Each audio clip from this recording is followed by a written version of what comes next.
With the rise of mental health diagnoses within the adolescent population soaring, we need to look within all cultural areas and see how these diagnoses are perceived. How one culture looks at depression may not be how a different culture accepts or even values what has been shared. So, how we equip and educate our students may need to look different case by case. Mental health stigma can make an impact whether a student seeks mental health treatment or decides not to seek care at all. In many cultures, negative stigma about mental health symptoms or therapy services is a major obstacle in getting professional help.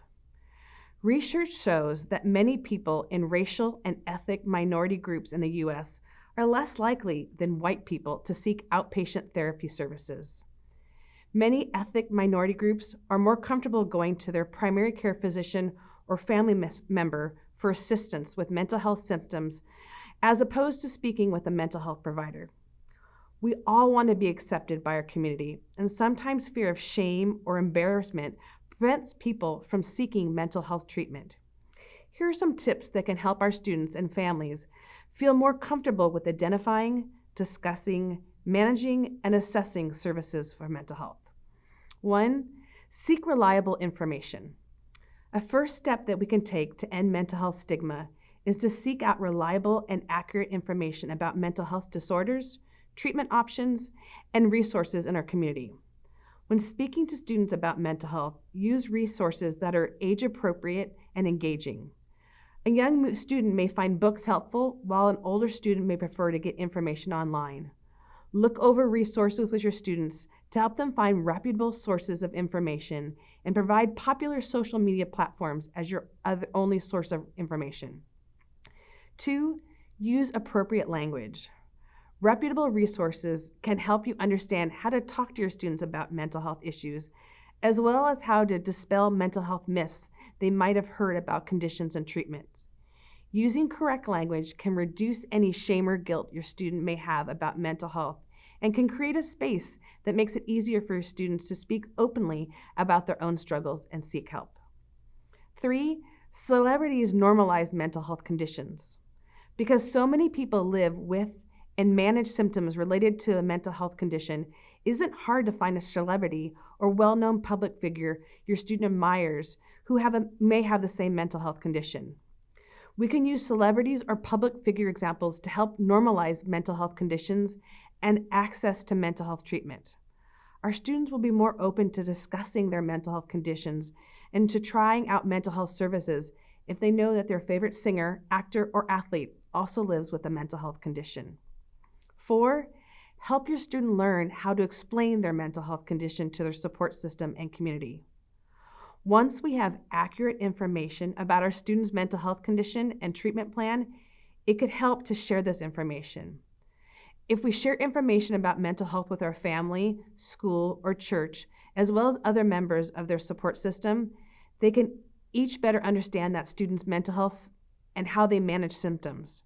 Sharing information can also help increase empathy and support for the student's well-being. 5, seek support in your community. Children and teens with mental health conditions may not know anyone else with a similar diagnosis, which can impact their self-esteem. For teens especially, finding support from online or in-person community may be helpful in a way to openly speak with their mental health conditions. Parents may also benefit from knowing other parents with students who have mental health conditions, as this can allow families to find a sense of community or support. Your local Alliance of Mental Health chapters offer peer support groups for parents and individuals with mental health conditions, and Saddleback has some of these support groups as well. 6, advocacy. Engaging in advocacy is another way that parents and community members can help break down mental health stigma. Organizations like National Alliance on Mental Health engage in advocacy and policy change using individual stories. Advocacy can help raise awareness about important mental health issues and help dispel myths and break down stigma. It could also have these positive impacts on those who are engaging in advocacy, helping to develop a sense of solidarity and common purpose. Lastly, don't forget to be praying for your students and their struggles with cultural stigma related to their mental health journey. Your prayers can sound something like this. Lord, I can't even begin to understand what my student is going through. To have to walk with the daily struggle they are going through as it relates to their mental health is already difficult. And then to have the cultural stigma that they or their support group feels regarding their mental health is even more exhausting. At this moment, wrap your arms around them and allow them to feel your hope in this situation. May they know that this is a marathon and not a sprint, and feel your presence in every step of the way. When they feel shame and guilt about what is going on, may I be able to support them in a tangible way just as you do.